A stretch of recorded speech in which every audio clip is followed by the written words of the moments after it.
صلى الله عليك يا مولاي يا رسول الله صلى الله عليك وعلى آل بيتك المظلومين صلى الله عليك يا مولاي وابن مولاي يا أبا عبد الله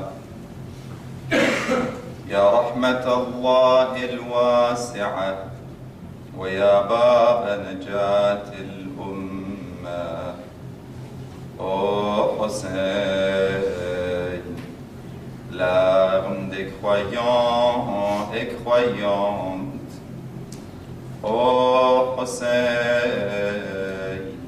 porte de la miséricorde d'Allah. Sayyidi, c'est la phrase de l'imam al-Sadiq alayhi salam, il dit, celui qui dit sincèrement cette phrase sera parmi les fidèles et les compagnons de Hussein le jour de Ashura. Sayyidi, ya laytana kunna ma'akum فنفوز فوزا عظيما إن شاء الله. قال إمامنا وسندنا الإمام سيد الشهداء أبو عبد الله الحسين عليه السلام قال عليه السلام الدين لاحق على الناس عبيد الدنيا والدين لاحق على ألسنتهم. L'imam Al-Hussein salawatullah alayhi dit: les gens sont les esclaves de ce dunya et la religion n'est que de méthodes et des moyens pour parler de dunya. Décorer notre majlis avec salawat ala Muhammad wa ali Muhammad.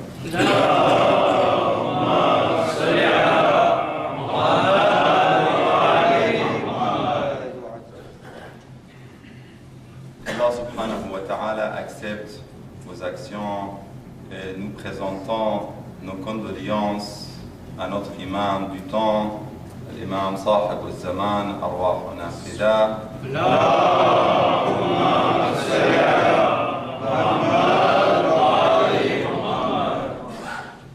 Dans cette occasion triste du martyre de l'imam Zayn al-Abidin, salawatullahi wa salamuhu alayhi.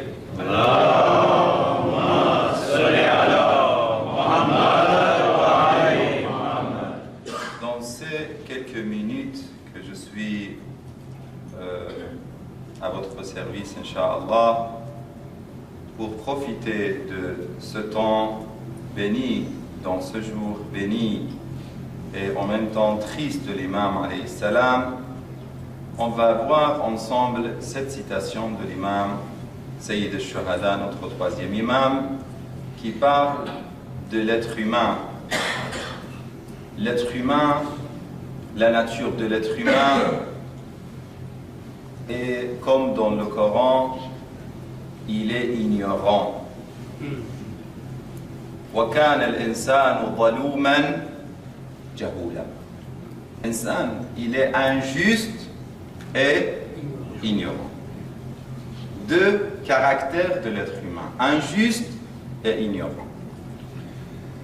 Dans le hadith de l'imam alayhi salam, on voit que l'imam aussi, il montre que An-Nas en général, quand on dit An-Nas, ça veut dire les gens, l'homme, et les gens en général, Abid al-Dunya.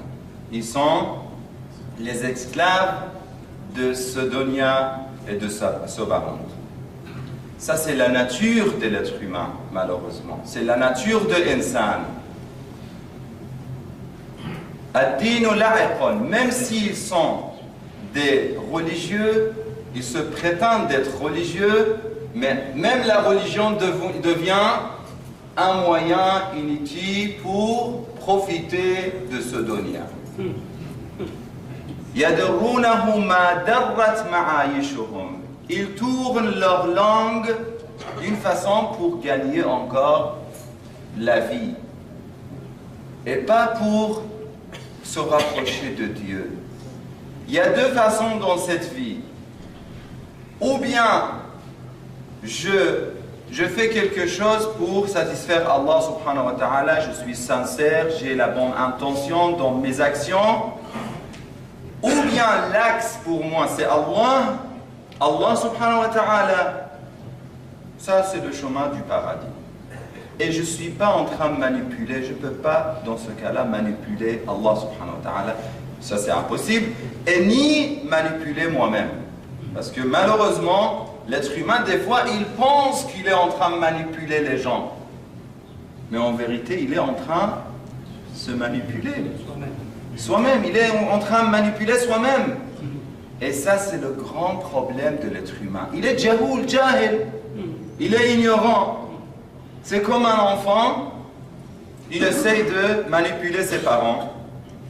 Ils disent que tu fais tes actions, tu fais tes devoirs. Il dit oui, oui. Et après, il se cache, il commence à jouer avec les, je ne sais pas, les PlayStation ou avec les tablettes ou avec les portables aujourd'hui, c'est plus simple. Sous la table, sous le lit, ça c'est possible. Mais après, à la fin, les parents, ils veulent le bien de cet enfant. Ils ne cherchent pas leurs intérêts personnels. Quand ils disent que fais ça, fais ça, fais ça, ça c'est pour tout ça, c'est pour l'intérêt de cet enfant. Mais l'enfant, il pense que non, je suis très intelligent, j'ai pu manipuler mes parents, j'ai fait ce que je voulais faire. Et c'est le cas de l'être humain. Nous sommes tous ignorants. Il ne faut pas penser que les enfants sont plus ignorants que nous. C'est la même chose. L'âge est différent, oui, c'est vrai. On n'a pas le même âge. Mais ça ne change rien. Ça ne change rien. Des fois, on a 60 ans, on est en train de manipuler soi-même. C'est la vérité. Même si je fais la prière, je fais le jeûne, je fais mes actions, je viens dans le majlis, je viens dans le noha, je fais tout ça, mais à la fin, dans mon cœur, je suis très loin de tout ça. J'essaye de manipuler les gens dans mes commerces. J'essaye de manipuler ma famille et ma femme et mes enfants. J'essaie de faire tout pour vraiment rassasier mon ego. Et l'ego ne sera jamais rassasié. Ça, c'est impossible. C'est la terre qui peut rassasier la main de quelqu'un qui a l'avarice dans cette vie. Et ça, ou la cupidité, on dit, n'est-ce pas?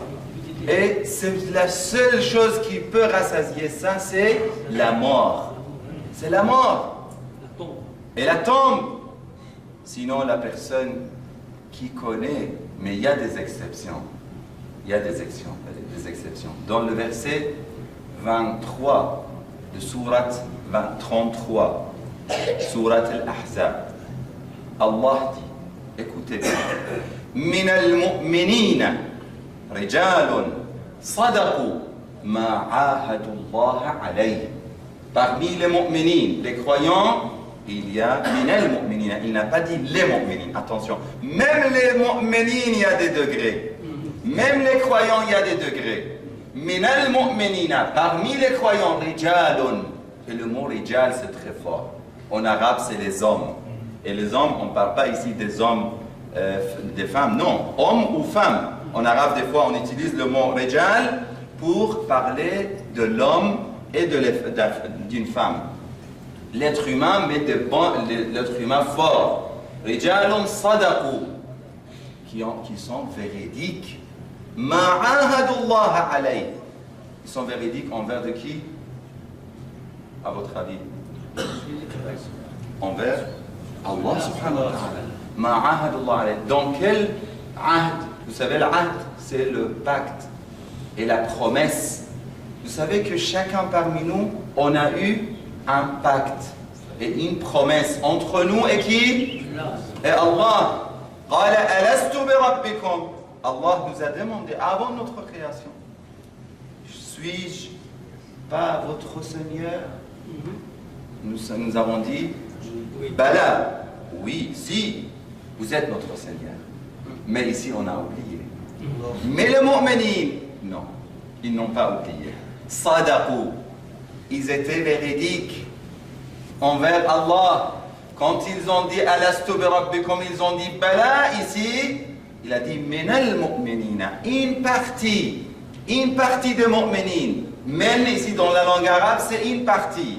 Pas tous les mu'minin. Rijalun sadaqu ma ahadullaha alayh, dans la promesse qu'ils ont fait, le pacte avec Allah. Faminhum, parmi ces gens-là, faminhum man qada nahba. Certains sont partis vers Allah subhanahu wa ta'ala, comme des gens qui sont décédés, des mu'minines, des croyants, mais parmi vous. Et ce verset ne concerne pas seulement les gens à l'époque du prophète, même aujourd'hui c'est pareil, le Coran c'est toujours vivant.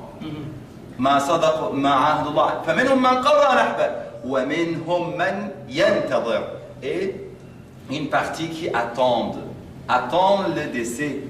Ils n'ont pas peur du décès. Ils n'ont pas peur de la mort. Man yantadhir. Pourquoi? La fin du verset dit wa ma baddalu tabdila. Ils n'ont rien changé.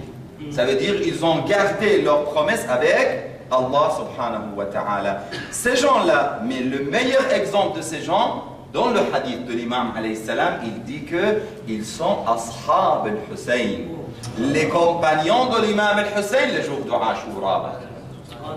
Ça, c'est dans le hadith de l'imam, si je ne me trompe pas, l'imam al-Sadiq, salawatullah wa salamu alayhi. Allahumma salli ala Muhammad wa ali Muhammad. Ça. Et dans le verset, wa minhum man yantadhir, et il y a une partie des nombres qui attendent la mort. Ils attendent le martyr, ils attendent de partir vers Allah, vers le paradis. Ils n'ont pas peur, comme l'imam al-Hassan al-Mujtaba alayhi salam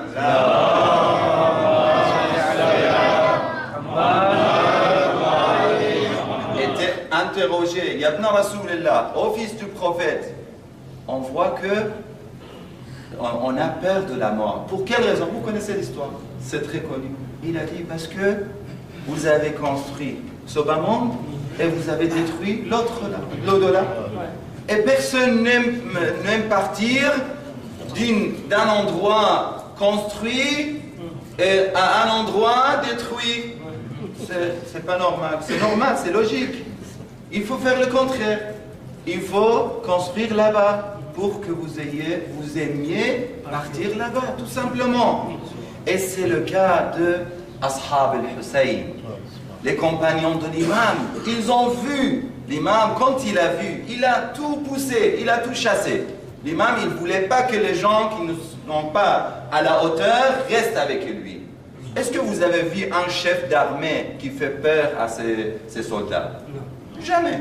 Mais l'imam, chaque fois dans chaque stationnement, il disait aux gens, attention, vous ne pensez pas qu'il y a des butins.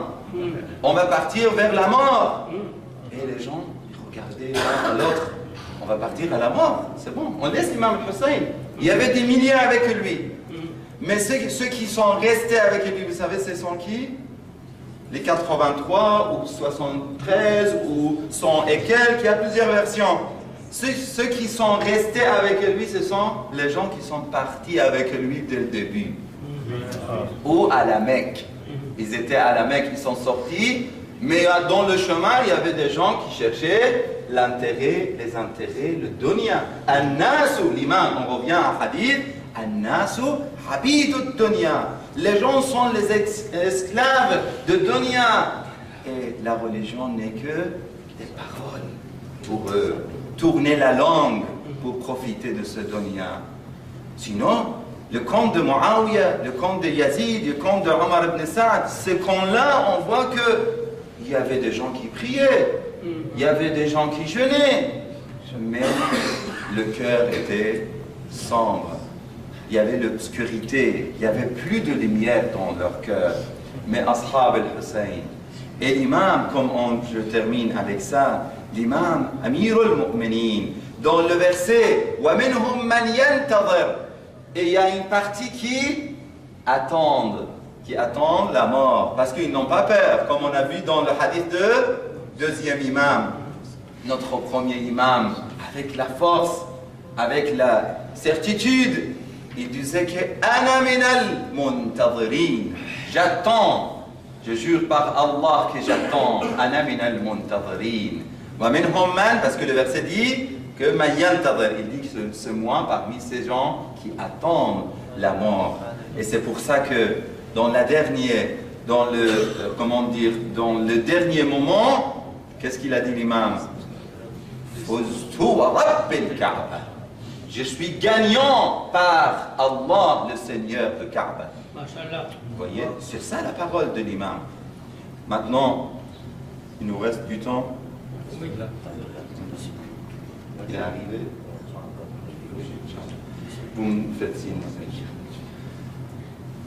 Pour profiter encore un peu plus de l'occasion de l'imam Zayn al-Abidin. L'imam Zayn al-Abidin nous a donné aussi beaucoup de leçons. On va maintenant, ça c'était la théorie. J'ai expliqué un peu, c'était, on peut dire, une introduction importante pour ces leçons qu'on va prendre aujourd'hui de qui? De notre troisième imam, alayhi salam, ou notre quatrième imam, alayhi salam. Notre quatrième imam, imaginez, et lui, dans les épreuves, comment il a réagi. Il n'a pas des épreuves comme les épreuves de l'imam Zayn al-Abidin. Presque pas.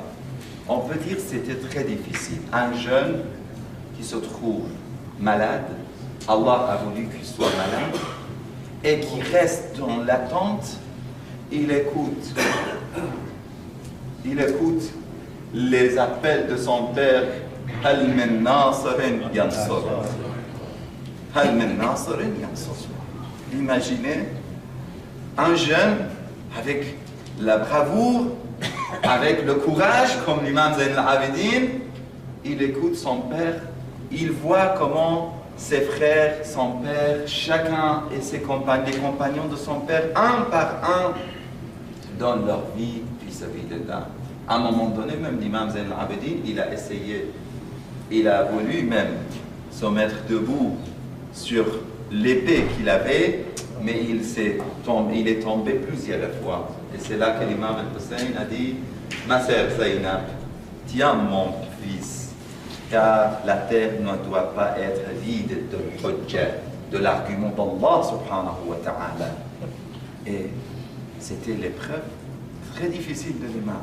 De voir comment son frère Ali al-Asghar, comment son frère Ali al-Akbar, tout ça, vraiment c'est des histoires très touchantes et même choquantes devant les yeux et à la présence de l'imam alayhi salam. Mais malgré ça, la vie était difficile pour l'imam. Cette histoire était insupportable pour l'imam. Mais l'imam avait un rôle, une responsabilité, une mission dans cette vie. Qu'est-ce qu'il a fait? Toutes les portes étaient fermées autour de l'imam. L'imam cherchait, et ça c'est notre rôle dans la vie.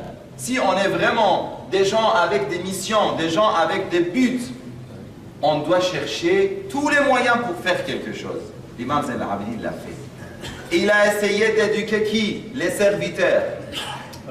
Parmi ça, il a essayé de promouvoir la religion d'Allah. Parmi les hadiths, parmi surtout les du'as, comme le Sahif al-Sajjadiyya, il a trouvé tous les moyens pour changer la situation de cette communauté malade et loin d'Allah subhanahu wa ta'ala. Et c'est pour ça que l'imam, jusqu'à la fin de sa vie, il a pu changer la situation du monde musulman d'une façon incroyable. Je termine avec ça, Inch'Allah. Je ne vais pas faire le majlis, c'est le Samah Sayyid qui va faire le majlis, Inch'Allah, mais juste avec cette histoire qui montre la force de l'imam Zayn al-Abidin. L'imam, quand il était à Damas, qu'est-ce qu'il a fait? Il a fait un discours connu. Man arafani faqad عرفني ومن لم يعرفني فأنا. Il a commencé à se présenter. Là-bas, c'est une grande histoire, un grand discours de l'imam. Mais à la fin, il y avait à l'époque de Hisham ibn al-Hakam. Hisham ibn al-Hakam, c'est après Yazid. Yazid était tué par les chiens, il était mangé, il était, je ne sais pas où. Il n'a même pas, aujourd'hui, il n'a même pas une tombe. Vous savez, vous êtes au courant. Yazid, il est parti. Même après Yazid, ils sont venus, ils ont essayé d'avoir le pouvoir. Mais qui avait le vrai pouvoir? Qui tenait les cœurs des gens? L'imam, il a dit que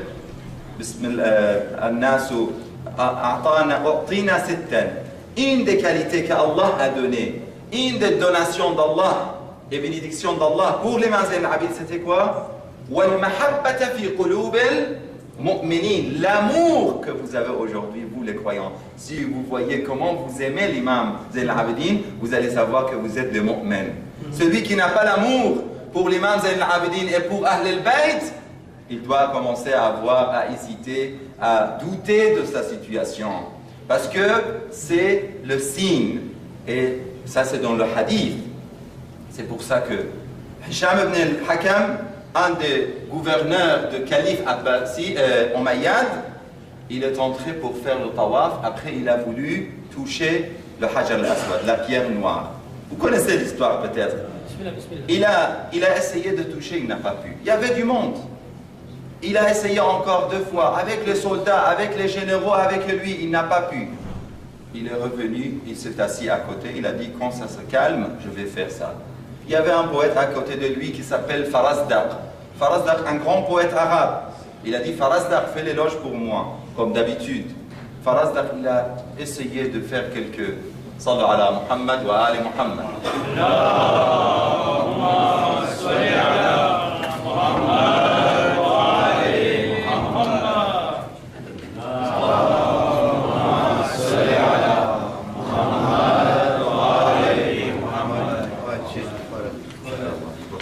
نكمل بس هذه القصة مع الفرزدق والإمام زين العابدين ما شاء الله. Et l'imam, c'est à ce moment, Farazdaq, il a voulu faire l'éloge pour l'imam, pour le Hisham ibn al-Hakam, ce calife Umayyad, qui est injuste. Il a commencé à réfléchir comment il va faire ça.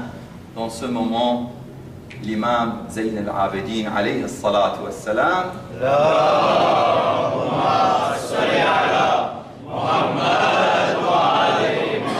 il est entré dans le haram, la maison sacrée d'Allah subhanahu wa ta'ala.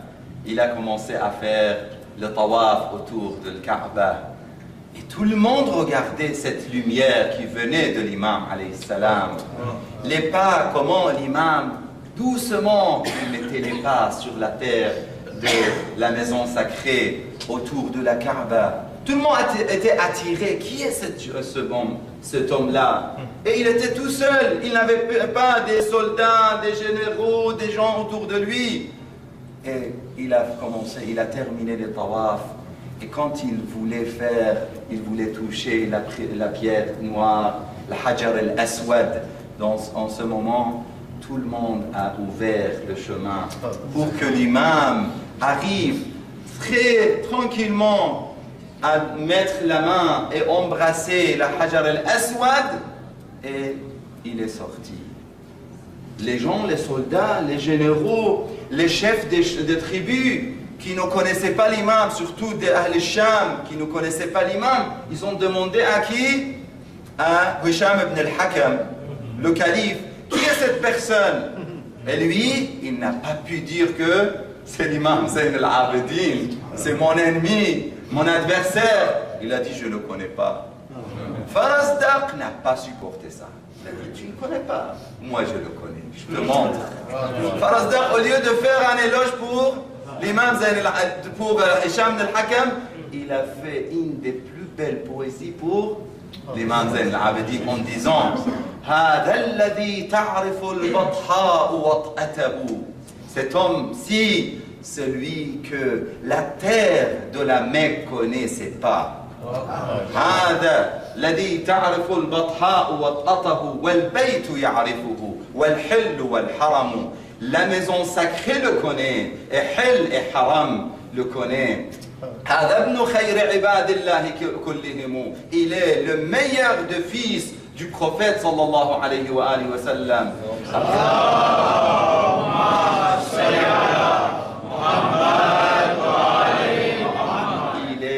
Il est هذا ابن فاطم إن كنت جاهله.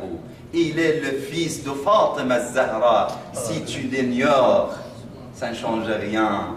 Al-Urb ta'rifu man ankarta wal-Ajam. Tous les Arabes et les non-Arabes connaissent celui que tu ignores. Man ankarta wal-Ajam.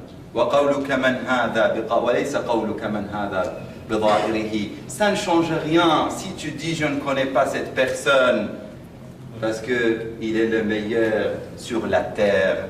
Nous demandons à Allah subhanahu wa ta'ala de nous donner l'occasion de connaître plus notre imam et nos imams et de suivre nos imams. Wassalamu alaikum wa rahmatullahi wa barakatuh.